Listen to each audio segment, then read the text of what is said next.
With each breath, as we breathe into the bottom side ribs, feel the chest expanding and lifting. And with the eyes, inhale, looking forward. Exhale, release, Tadasana.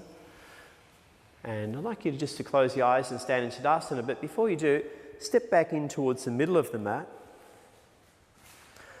And just turning the feet 90 degrees to your left. Bringing the feet together and gently closing the eyes. We're going to continue with some more standing postures.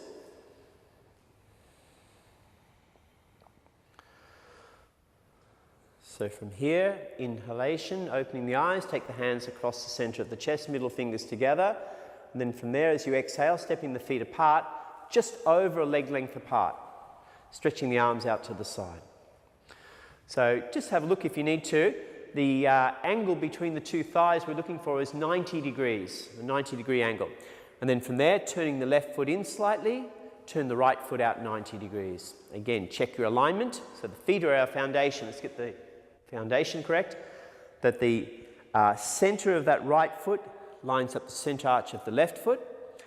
Ideally, those quadriceps, the thighs, are working strong to draw up on the kneecaps.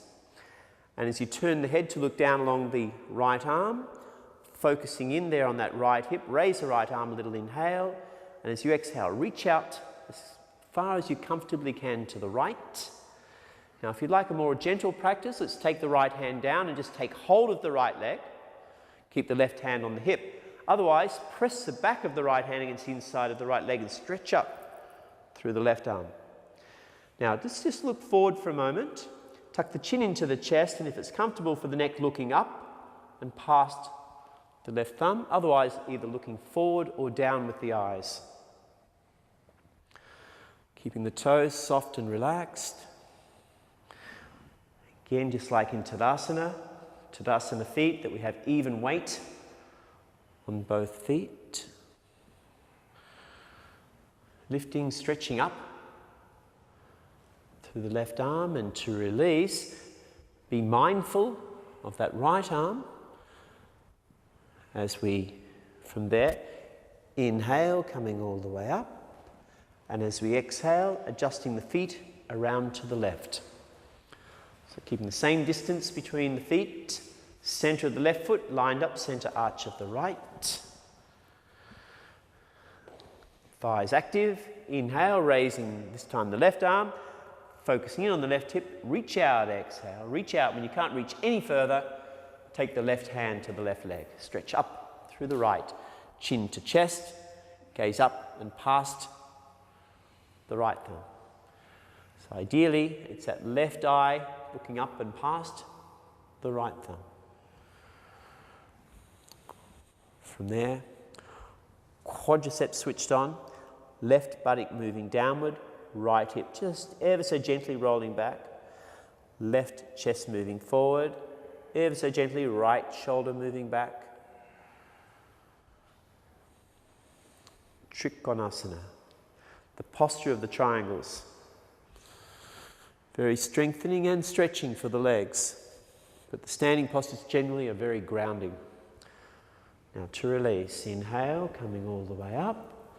As we exhale, parallel the feet and stepping the feet back and coming back again into Tadasana. Again, before we do another one, let's close the eyes. Just allow ourselves to absorb the benefits of the posture. Again, can be somewhat demanding, so the heart sometimes speeds up and the breath becomes short. So let's let the breath again relax, become long, and the heart to slow. Our next posture is slightly even more demanding. It's another one of the warrior postures. So from there, we'll take the eyes open, and as we inhale, taking the hands across the center of the chest, and this time, big step, exhale, much wider, about 50% wider than we did in the last posture. Otherwise, everything else will be the same alignment. So from here, try turning the left heel out this time. So turn the left heel out slightly, and then turn the right foot 90 degrees to the right. From there, inhale, lift open the chest, And as you exhale, bend the right knee directly above the heel. Now, if it's a bit strong on the shoulders, just keep the hands on the hips. We're looking to keep the spine completely vertical. So lean back slightly, all of us to the left. And as we gaze out along that right arm, middle finger, soften the shoulders. At the same time, be careful with the lower back. So see if we can actually get the buttocks to move downward, the pubic bone lifting upward. Not too much arch in the lower back. Toes, standing on the feet. So soften, relax and spread the toes. Warrior two, Virabhadrasana 2. Can be held anything from 5 breaths to 5 minutes. But today 5 breaths is enough. Inhale coming up. Exhale to the left. So checking again the alignment, the centre of the left foot lines up, centre arch of the right, right toes turned in, inhale, exhale, bending the left knee. So looking to position our left knee ideally directly above the heel. Squaring off to the hips, to the wall in front of the chest. Again, shoulders relaxed, stretching through the fingers. Virabhadrasana 2.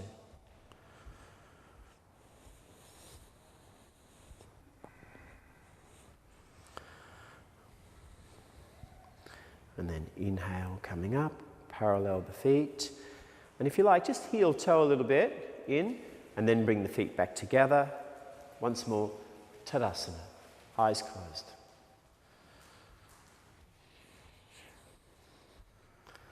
This next posture we're going to do, Prasarita Paduttanasana.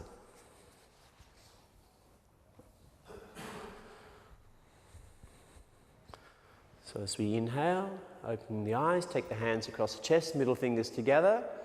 And as you exhale, taking the feet out just as wide as we did in the last posture.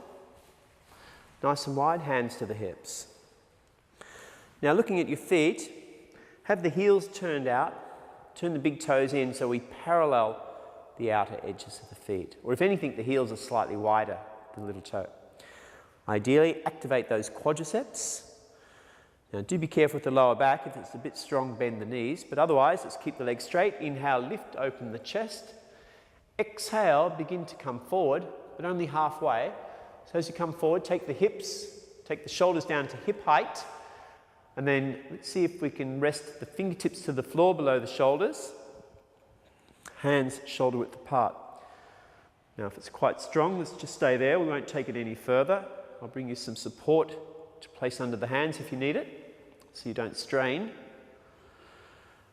But if you'd like to take it a bit further, if it feels safe, then inhale, look forward slightly, activate the thighs. And as you exhale, begin to take the head down, bend the elbows. And gradually, we can walk the hands back in line with the feet. So keeping the two hands shoulder width apart, legs active.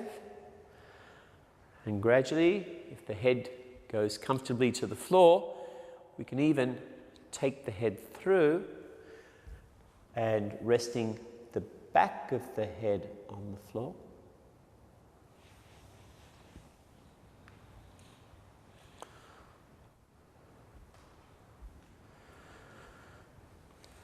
Feeling the stretch on the inner thigh.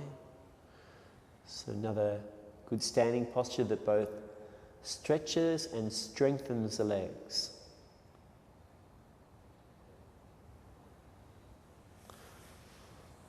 Another great posture to hold anything from 5 breaths to 5 minutes.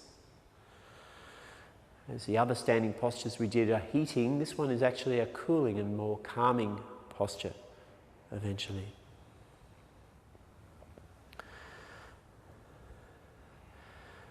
And then from there, with the breath now, inhalation, bend the knees if you need to, unroll the spine, otherwise coming up with a straight back. Inhale, stretch the arms out to the side. And as you exhale, heel toe, and bringing the feet back together, Tadasana.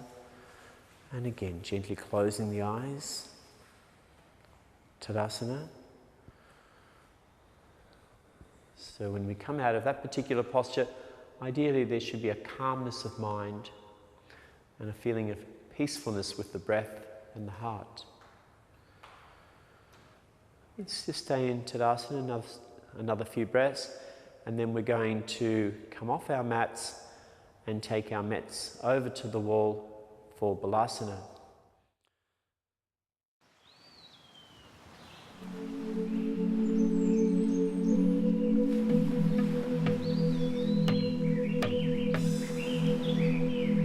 And then from there, let's come up to sitting on the heels. If it's not comfortable, sit cross-legged. We're going to come up into a posture known as Adho Mukha Vriksasana, or handstand, actually the handstand preparation. So if you'd just like to watch Davina, she's going to demonstrate it for us.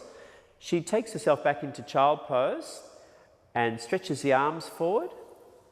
And from there, she comes up onto the hands and knees, tucks the toes under as she inhales, exhale, straightens the legs. So you can just stay here if you prefer, either staying in child pose, staying in down face dog. So especially if you had any shoulder injuries, you'd like a gentle practice, particularly if you're menstruating or pregnant, just stay in a gentle practice, keeping the feet on the floor.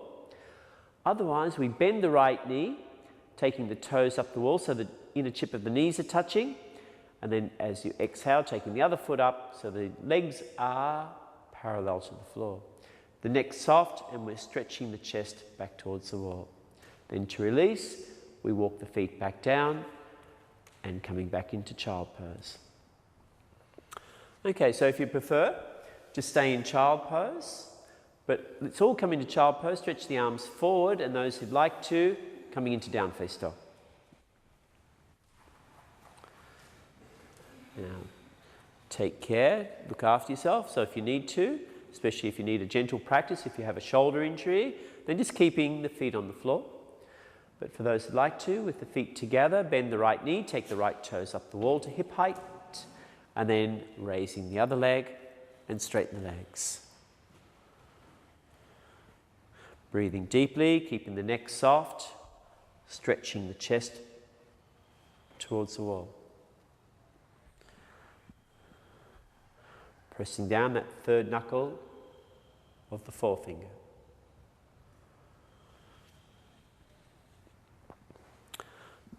Five to 8 breaths, longer if you like. But for now, just let's relax by walking the feet back down again and just release all the way back into child pose. And completely surrender and relax. Soften the shoulders. Just drop the elbows to the floor.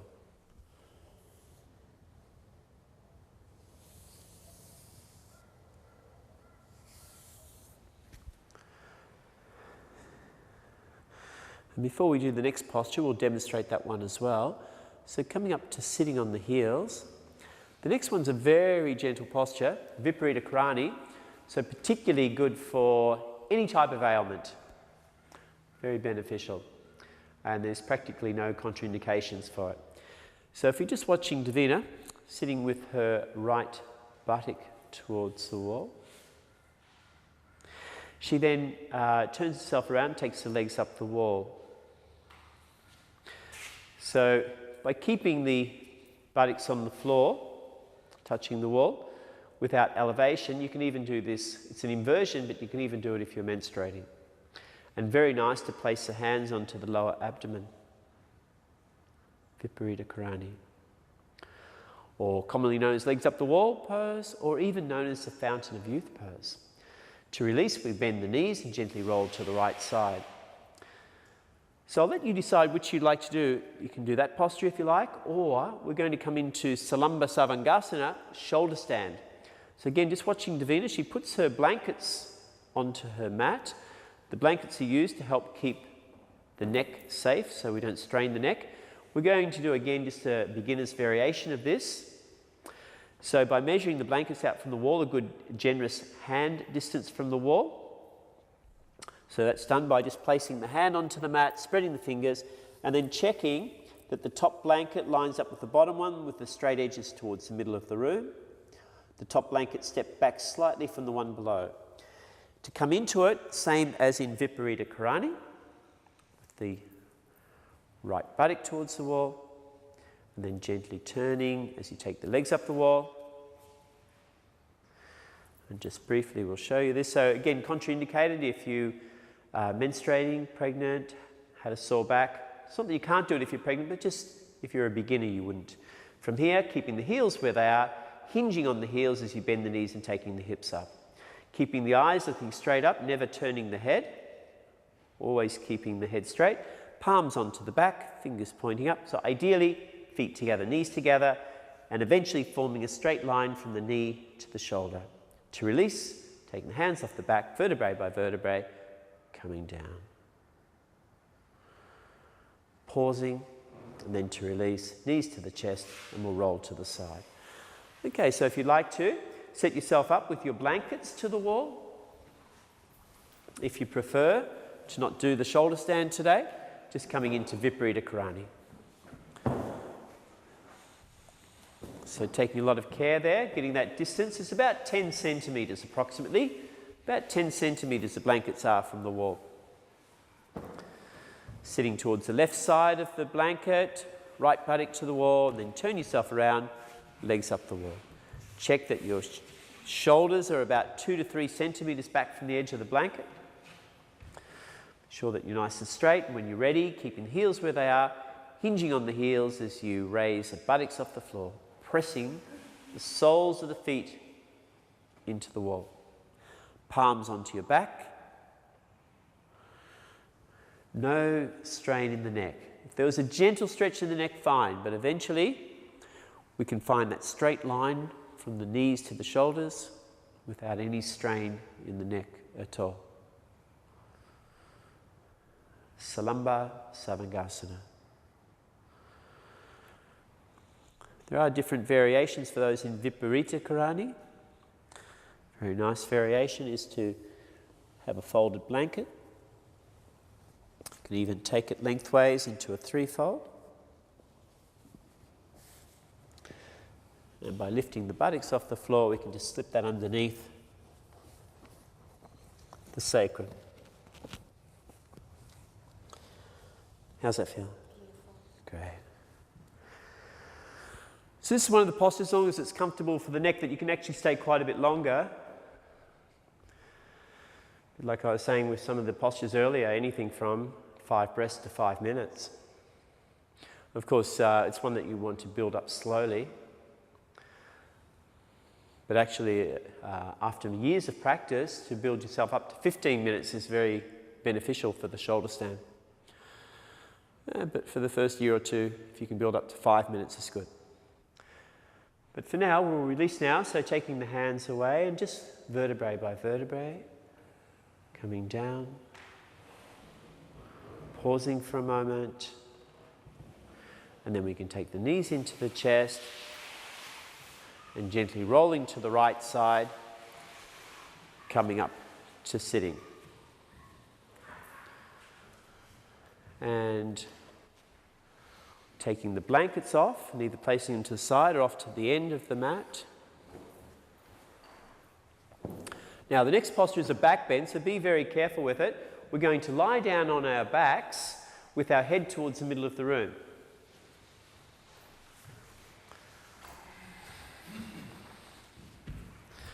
And bending the knees.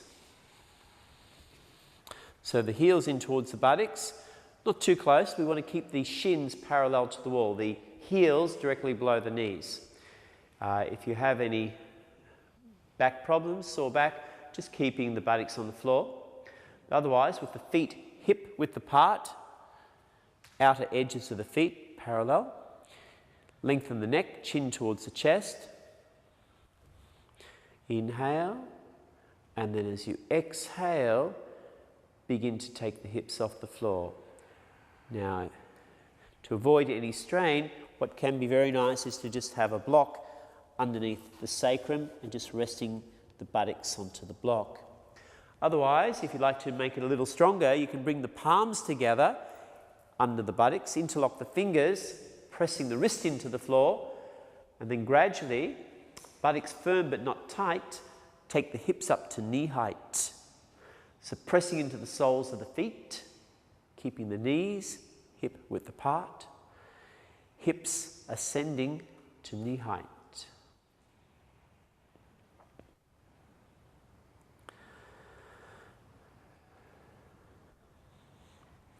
Again, a nice posture to hold for some 5 to 8 breaths, but gradually as we become more supple, more strong, we can take the top of the thighs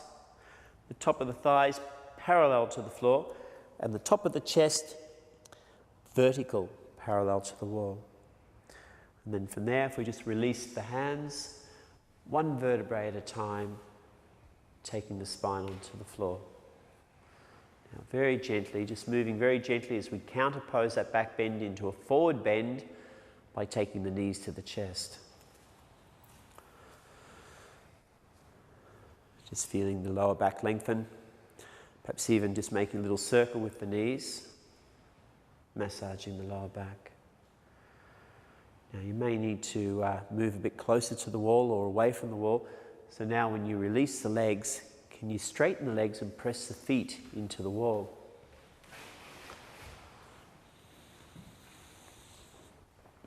And as you press the feet into the wall, feet together, hug the right knee into the chest, and taking your strap and placing it around the ball of the foot.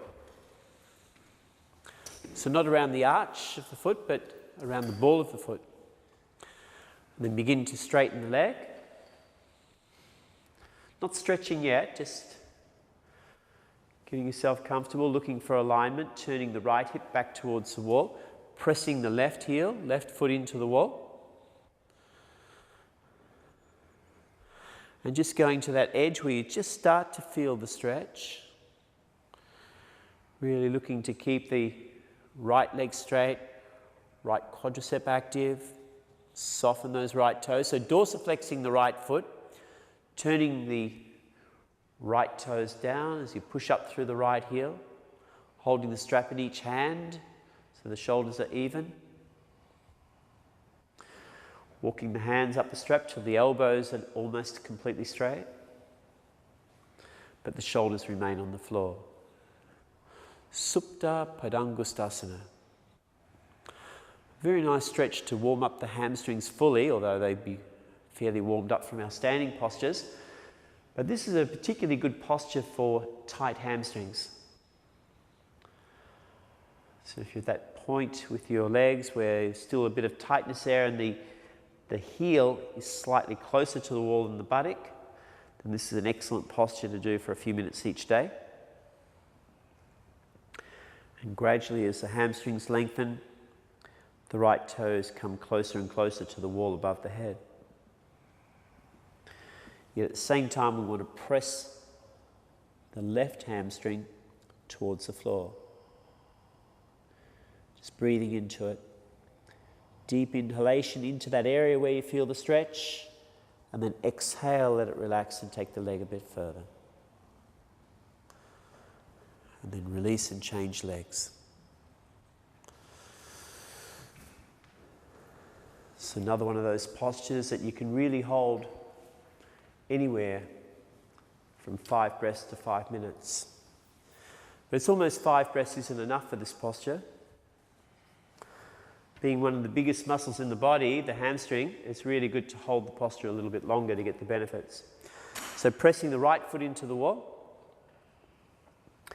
Looking for that integrity through the left leg, so turning that left hip back towards the wall, keeping that left quadricep active, dorsiflexing the left foot, spread the toes, breathing into it, keeping the breath through the nose, inhale deep, and then exhale, just gently stretching that left leg just a tiny bit further.